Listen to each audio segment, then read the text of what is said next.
Welcome to True North Marine Electronics. Today we'll guide you through the installation of marine electronics on your boat. Before we start, let's take a look at the tools you'll need for this installation. First, ensure the boat's power is turned off to avoid any electrical hazards. Next, identify the location where you'll install the electronics. This should be easily accessible and away from water exposure. Now let's mount the bracket for the marine electronics. Use the screws provided in the kit. With the bracket in place, secure the electronic device onto the bracket. Next, connect the power cables to the boat's electrical system.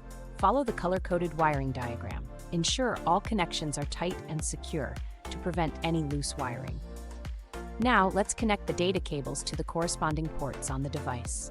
Double-check all connections to ensure everything is properly installed. Once everything is in place, turn the power back on and test the device.